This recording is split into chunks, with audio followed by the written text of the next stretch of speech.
So guys जिमनी पर चल रहा है भारी डिस्काउंट। लगभग 3 लाख रुपए का डिस्काउंट आपको जिमनी के ऊपर मिल जाता है। लगभग 1.5 लाख का इस पर कैश डिस्काउंट आपको मिलता है और लगभग जो है इसमें आपको मिल जाता है। तो लगभग जो डिस्काउंट आपको मिल जाता है इसके अंदर जिमनी में, ये लगभग मिल जाता है 3 लाख रुपए का। अगर कोई थोड़ी सी आप बार्गेनिंग करते हैं और कुछ आप एडिशनल यहाँ से बात करते हैं तो कुछ और डिस्काउंट भी बढ़ सकता है। तो क्या ये फ्यूचर ख़राब है जिमनी का? हमें यहाँ पर ये भी सोचना पड़ेगा कि जिमनी जो कि एक अलग ही प्राइस रेट के साथ निकाली गई, बढ़े हुए प्राइस रेट के साथ निकाली गई, उसका ये नुकसान अब कंपनी को उठाना पड़ रहा है कि गाड़ी की तरफ कोई भी नहीं बढ़ रहा है कस्टमर लेने के लिए। और उस चीज़ को देखते हुए ये देखिए कुछ इस प्रकार की बेसिक सी की आपको मिल जाती है। जेटा मॉडल मेरे सामने खड़ा हुआ है, इसके अंदर आपको कुछ इस तरीके से लॉक अनलॉक का फीचर चाबी के अंदर मिल जाता है। और यहाँ पर बात करते हैं इस चाबी की के साथ, तो यहाँ पर फ्रंट में आपको देखिए कुछ इस तरीके की प्रोफाइल के साथ यहाँ पर आपको मिल जाती है इसकी ग्रिल।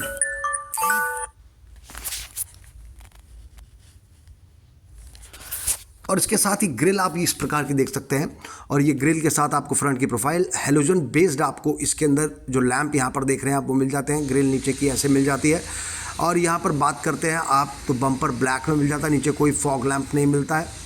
यहाँ पर फॉग लैंप के स्पेस दिया हुआ है, आप लगवा सकते हैं आफ्टर मार्केट। यहाँ पर जो आपको एक शावर मिल जाता है, हेड लैंप का जो शावर है वो भी यहाँ पर आपको नहीं मिलता है, जो कि अल्फ़ा मॉडल के अंदर मिलता है, इस मॉडल के अंदर देखने को नहीं मिलता है। तो ये कुछ इसकी प्रोफाइलिंग है। इस सारी प्रोफाइलिंग के बाद हम बात जो मेनली करने वाले हैं, रिफ्यूज़ क्यों किया, कस्टमर ने इसको लेने से मना क्यों किया, इसकी तरफ कस्टमर क्यों नहीं अट्रैक्ट हुआ। तो वो सबसे बड़ी बात यह है कि आफ्टर ऑल आपने जब प्राइसिंग इतनी हाई रख दी इसकी, तो उसके बाद इसकी तरफ कैसे कोई मूव करेगा। लास्टली कंपनी को ये करना पड़ा, जो स्टॉक अपना क्लियर कर रही है वो निकाल रही है। और मुझे लगता है कि आने वाले दिनों में इसको लोगों की डिमांड पर ही बनाया जाएगा, ऐसा इसको नहीं बनाया जाएगा। साइड प्रोफाइल की अगर बात कर लेता हूँ तो यहाँ पर आप देख सकते हैं टायर साइज देख सकते हैं 15 इंची का विदाउट अलॉय जेटा मॉडल के अंदर मिलता है। इस तरीके का आपको स्टील रिम मिल जाता है। फ्रंट में आपको डिस्क ब्रेक, पीछे की तरफ ड्रम ब्रेक मिल जाती है। और गाड़ी की प्रोफाइलिंग जो है यहाँ पर आपको इस प्रकार की देखने को मिलती है टायर साइज के साथ। अब बात कर लेते हैं गाड़ी की अदर फीचर्स की। तो यहाँ पर आपको मैं बता दूँ कि ये जो आर्च देख रहे हैं, या आप आर्च भी देख रहे हैं, इस तरीके से यहाँ पर गाड़ी का आर्च बना हुआ है। और ये आगे तक पीछे तक आपको जो आर्च ये है पीछे की तरफ जाता है। गाड़ी की जो बनावट है उसमें आप देख सकते हैं बेसिक चीज़ों में भी बहुत ज़्यादा अच्छे फीचर्स नहीं ऐड किए गए हैं। उस वजह से भी यहाँ पर आप ORVM देख सकते हैं, ग्लॉसी में नहीं है, ये आपको मैट फिनिश में मिल जाता है। और इसकी जो बहुत एक छोटी सी कमी कह सकते हैं आप इसको, मैट फिनिश में दिया गया है। अब आगे बात कर लेते हैं कि यहाँ पर इसमें जो आपको डिस्काउंट अब ऑफर किया जा रहा है, डिस्काउंट ऑफर इसलिए किया जा रहा है, गाड़ी बहुत बेसिक है, जेटा मॉडल, और 15,80,000 रुपये की ये गाड़ी रखी गई थी। यहाँ से आपको की एंट्री मिलती है, आपको कोई रिमोट वो नहीं मिलता है यहाँ पर, जिसको बोलते हैं रिक्वेस्ट सेंसर नहीं मिलता है जेटा मॉडल के अंदर। और यहाँ पर इस तरीके से ये गाड़ी बेसिक मॉडल, इसका अमाउंट जो रखा गया था, इस वजह से इसको जो है गाड़ी को अब आप देख सकते हैं इसकी बनावट, और इसको कम प्राइस पे रखा गया। तो अब बात कर लेते हैं गाड़ी की ओवरऑल यहाँ पर एंट्री की और क्या कमियां रहीं, किस वजह से। एक तो प्राइस बहुत ज़्यादा रहा उस वजह से, और किस वजह से ये गाड़ी जो है नहीं बिक पाई, मारुति की फेल हो गई। और पता नहीं शायद ये अब आगे बनेगी भी या नहीं। तो लोगों को जिन्होंने पहले गाड़ी बुक कर ली उनको बड़ा नुकसान यहाँ पर उठाना पड़ा। जैसे मैंने भी 16,80,000 रुपये की ये गाड़ी खरीदी थी, अल्फा मॉडल, जो कि मैंने बेच दी जस्ट 12 लाख रुपये में। मार्केट की रीसेल भी कुछ नहीं रही। बैक प्रोफाइल की अगर पीछे की बात कर लेते हैं तो कुछ इस तरह जेटा का बैक प्रोफाइल आपको देखने को मिल जाता है। टायर साइज आप पीछे देख सकते हैं इस तरीके का। और लुक्स भी जो है बहुत मतलब एकदम कंपैरिजन में उतारी गई थी, ये थार के कंपैरिजन में उतारी गई थी। थार को compete करने के लिए उतारी गई, थार को फेल करने के लिए, लेकिन यहाँ पर थार पर कोई असर नहीं पड़ा। बट हाँ, ये कह सकते हैं कि ये 5 डोर है। थार अभी तक आ रही है जो वो आ रही है 3 डोर। यहाँ ऊपर हाई माउंट स्टॉप लाइट, यहाँ एक शार दिया गया है, और यहाँ पर बैक वाइपर है आपका, और आपको फ्योग लैंप मिल जाता है पीछे की तरफ। ये इसकी बैक प्रोफाइलिंग है। इस प्रोफाइलिंग के मतलब बाद ओवरऑल जो काम किया गया जिमनी के ऊपर, उससे आप कह सकते हो कि कस्टमर जो है बहुत सेटिस्फाइड नहीं है। बल्कि ये 4x4 है, ऑल ग्रिप है, और ये बेसिकली बनी हुई गाड़ी जो है ये ऑफ रोडिंग के लिए बनी हुई है। 1500 सीसी का जानदार इसके अंदर आपको इंजन मिला है। और उसकी अदरवाइज़ देखा जाए तो और सभी चीज़ों की परफॉर्मेंस ठीक है। लेकिन यहाँ पर एक पीछे की तरफ देख सकते हैं आप, ये कैमरे की प्लेसमेंट भी यहाँ दी गई है। नीचे की तरफ सस्पेंशन आप देख सकते हैं, कुछ अलग तरीके के सस्पेंशन आपको दिए गए थे। यहाँ पर गाड़ी को बनाया गया था ऑफ रोडिंग के पर्पज़ से, लेकिन लोगों ने ये सोच कर लिया था कि चलो ऑफ रोडिंग के साथ साथ इसको हम जो है ना फैमिली के लिए भी यूज़ कर लेंगे। 5 डोर है तो कभी ऑफ रोडिंग गए तो गए, नहीं तो कोई दिक्कत नहीं, सिटी में भी यूज़ कर सकते हैं। बट ऐसा कुछ भी नहीं है। यहाँ जो देखने को मिला वो ये मिला कि अगर कोई आदमी जिसके पास ऑलरेडी 2-3 गाड़ियाँ हैं वो जिमनी की तरफ जा सकता है, अदरवाइज नहीं जा सकते आप। यहाँ पर आपको देखने को मिलता है बूट स्पेस की 208 से 210 लीटर का बूट स्पेस है, सामान कैरी करके आप ले जा सकते हैं। ये भी एक अच्छा फीचर था, लेकिन इसका बैड पार्ट क्या है कि बूट स्पेस को थोड़ा सा और कम करके सीट अगर थोड़ी पीछे करके लेग रूम बढ़ाया जाता तो लेग रूम बढ़ जाने से इसकी सिटिंग कंफर्ट हो जाती, जो कि सिटिंग कंफर्ट इसके अंदर बिल्कुल भी नहीं है। पीछे के जो बैठने वाले लोग हैं उनको बिल्कुल भी कंफर्ट नहीं मिलता। यहाँ आपको देखने को मिलता है एक नॉर्मल सा एंटीना मिल जाता है कार्बन फाइबर का, और यहाँ पर आपको एक ट्रे दी गई है, जो रूफ ट्रे दी गई है, मेटल रूफ के साथ एक ट्रे दी गई है, जो रेन वाटर को आपको ईजिली जो है आगे की तरफ इंसिस्ट करती है, भेजती है आगे की तरफ। ये एक इसके अंदर ट्रे का इस्तेमाल किया गया है।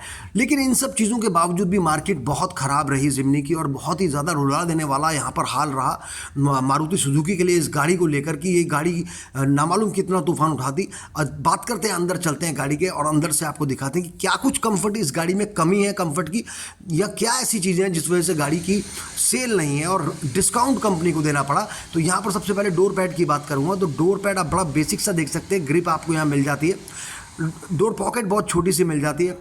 यहाँ पर किसी तरह की कोई हैंडलिंग नहीं मिलती, विंडो पावर विंडो की कोई हैंडलिंग नहीं है, वो सभी अंदर की तरफ दी गई है। केबिन में स्पीकर की प्लेसमेंट है, यहाँ पर ORVM की कंट्रोलिंग यहाँ नहीं मिलती है आपको।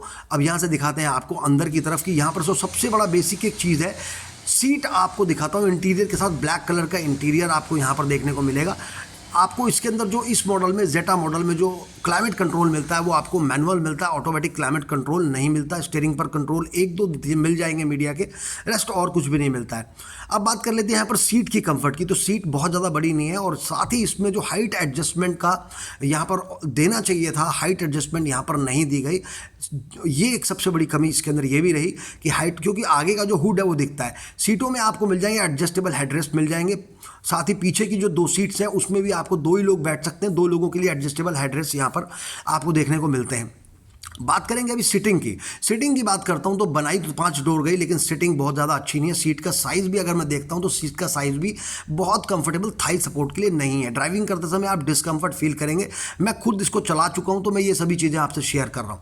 यहाँ तो ये बात हो गई हमारी सीटिंग की। तो एक बैड पार्ट ये भी है, यहाँ आप देख सकते हैं इस मॉडल के अंदर आपको मिल जाती है, चाबी लगानी है, चाबी लगा के आपको यहाँ से मूव करेंगे। हेडलैम्प आपको इसको आप एडजस्ट कर सकते हैं, up and down headlamp adjust किया जा सकता है। उसके अलावा यहाँ ORVM की कंट्रोलिंग अंदर से ही मिल जाएगी, लेफ्ट राइट दोनों एडजस्ट कर सकते हैं आप। ORVM भी यहाँ पर इसकी कंट्रोलिंग आपको देखने को मिल जाती है। अब चलेंगे आगे, बताएंगे आपको इसके साथ ही पीछे की तरफ की सीट का क्या माहौल है। पीछे की सीट बहुत ज़्यादा छोटी है, काफ़ी डिस्कम्फर्ट फील करते हैं, और डिस्कम्फर्ट के साथ पीछे की तरफ रिक्लाइन भी कम है। जो बैक हमारा लगता है वो बैक भी कंफर्टेबल नहीं लगता, उसमें भी काफ़ी मुश्किल होती है। साथ ही लेग स्पेस की अगर बात करता हूँ, बैठने पर जो लेग स्पेस लेग रूम है, लेग रूम भी अच्छा खासा छोटा लेग रूम इसके अंदर मिला है आपको।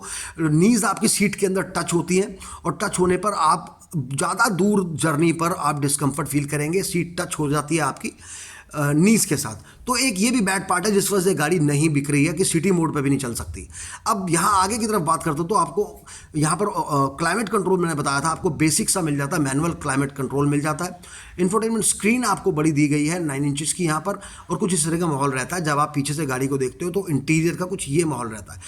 तो गाइस हम अब मेनली बात यहाँ पर ये करने चाहते हैं कि टोटल फेलियर हो गई क्या ये गाड़ी।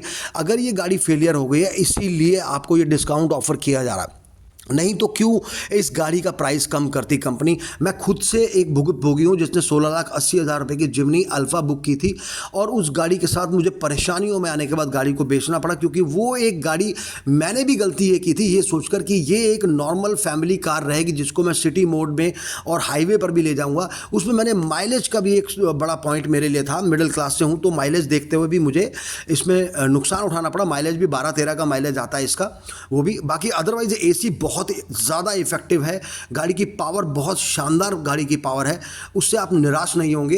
गाड़ी के टायर साइज भी ठीक है, इनफ है, लेकिन जो एक मार्केट से इसकी तरफ जो अट्रैक्शन खत्म हुआ उसका मेन कारण यही था कि सब सोच रहे थे थार से ज़्यादा अच्छी गाड़ी ये बनाई है और थार को ये कम्पीट करेगी, फेल करेगी, लेकिन ऐसा कुछ भी नहीं हुआ। दोस्तों आने वाली है अगले महीने अगस्त में आने वाली है थार की 5 डोर, तब देखते हैं जिमनी का क्या हाल होगा। लेकिन इतना ज़रूर बता रहा हूँ कि अभी जो आपको अगर जिमनी का शौक है, आपको 4 4x4 गाड़ी लेनी है तो ये फ़ायदे का समय है, आप फ़ायदा उठा सकते हैं। जिमनी को खरीद कर 3-3.5 लाख का लगभग आपको डिस्काउंट इसके ऊपर मिल जाएगा। आप जा सकते हैं जिमनी के लिए, इसको राइड को एंजॉय कर सकते हैं, बशर्ते आपके पास घर में 1 या 2 व्हीकल नॉर्मल होने चाहिए सिटी मोड पर। तो ओवरऑल मिलाकर डिस्काउंट सीजन है, आप जाएं और डिस्काउंट का फ़ायदा उठा सकते हैं जिमनी का। हो सकता है, ऐसा भी हो सकता है कि अब ये गाड़ी आपको सिर्फ ऑन डिमांड पर ही कंपनी बना कर दे, उससे अलावा एक गाड़ी ना भी बनाए। तो ये भी देखने वाला आगे फ्यूचर में क्या होगा। चैनल पर मैं आपको बताता रहूँगा, अपने अपडेट देता रहूँगा जिमनी के बारे में कि क्या कुछ माहौल जिमनी का अब चल रहा है, क्या कुछ और डिस्काउंट भी आने वाला है या गाड़ी डिसकंटिन्यू तो नहीं होगी। ऐसा भी हो सकता है कि कंपनी इसको डिसकंटिन्यू कर दे। वीडियो कैसी लगे, लाइक करना, शेयर करना, कमेंट करके बताना। Thanks for watching.